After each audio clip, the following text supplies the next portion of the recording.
all back in the studio after Rich and I were in Los Angeles yesterday pitching a reality show. Kyle, we met with, overall over the 2-day trip, we met with TBS, TNT, the History Channel, Sci-Fi Channel, TLC, Spike, Comedy Central. Who else? I think True TV. You had said True TV. They're doing it without us later. And same thing with Sci-Fi Network too. Yeah. So, out of these meetings we had, you get to see the spectrum of how people react. You're in a big conference room. They're playing it either on a laptop or they're playing it on a flat screen, and starting with like TNT and TBS, they like loved it. It was amazing, and then. That's when we walked out of there all depressed because they liked it. We know what kind of work. It's going to be a lot of work to get it done if they want to buy the show. Right. Then we met with like my sister's company. She was on. They seemed interested, but I couldn't tell if they were just humoring us or not. I think they were the most unlikely out of everybody. Right. But here's the part. The last meeting we had was with Comedy Central. Before Comedy Central, we met with Spike TV, and Spike TV's like, this is hilarious, hysterical is what they were. That's what they said. So it was so cool to see that happen. Right. But at the same time, we're like, oh crap, they're going to want this, and it's going to take a lot of work out of us. Then Johnjay was starting to have panic attacks. You guys are already TV divas. Then this is going to take a lot of work. Well, yeah, I mean, we're going to go to bed at 10, 11 o'clock at night, wake up at 3 o'clock in the morning. So then we meet with Comedy Central, which I think then, if everybody else is laughing at this, Comedy Central, easy peasy. They're going to fall down on their knees laughing hysterically. They watch it. They barely crack a smile. The Comedy Central people barely crack a smile, right? Right.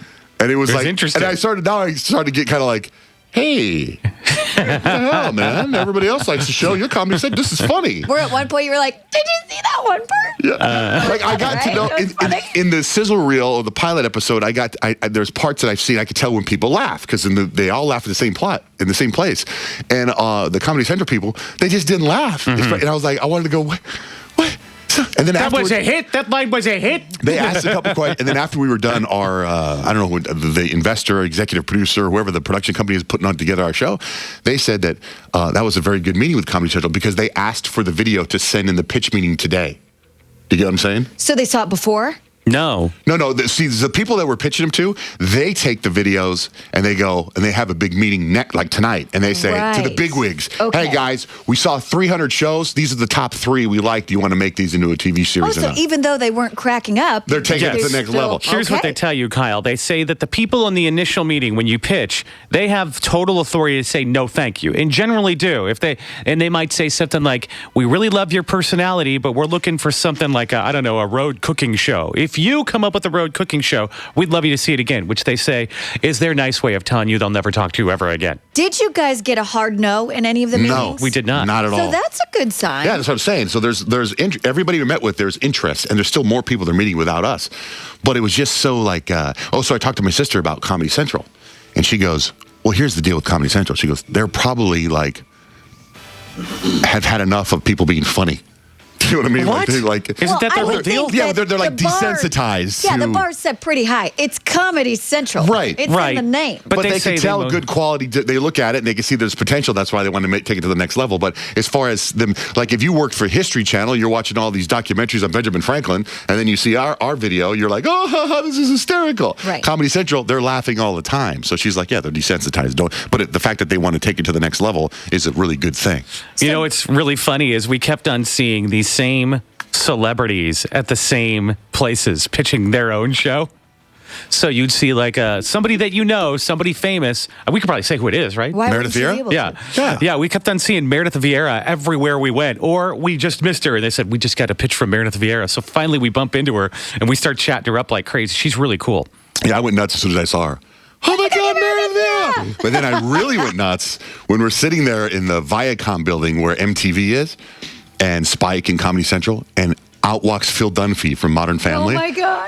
Oh my God, Phil Dunphy! And I ran over to him and I said, "Can I take a selfie? Can I take a selfie?" And I took a selfie with him, and it was fascinating. Did you post that? I posted it. Yeah, I got like 3,000 likes on it already. Oh, that's amazing. I went, WTF? Why the face? Phil Dunphy. I can't even remember the actor's name that plays him. I was just so excited. Ty Burrell. And then to watch him, so he walks down this lobby where we're at. And he goes to talk to these 3 or 4 guys, and then on the right of him, across from him, is Meredith Vieira with her crew. And I look at Meredith Vieira, and I'm like, "Oh my God, there's Phil Dunphy!" And she's like, "I know." And I was waiting for Phil Dunphy to go, "There's Meredith Vieira," like to go talk Never to her. happened. They never connected. They never crossed paths, and they were only like as far as I am from Shannon. That's how far apart they were.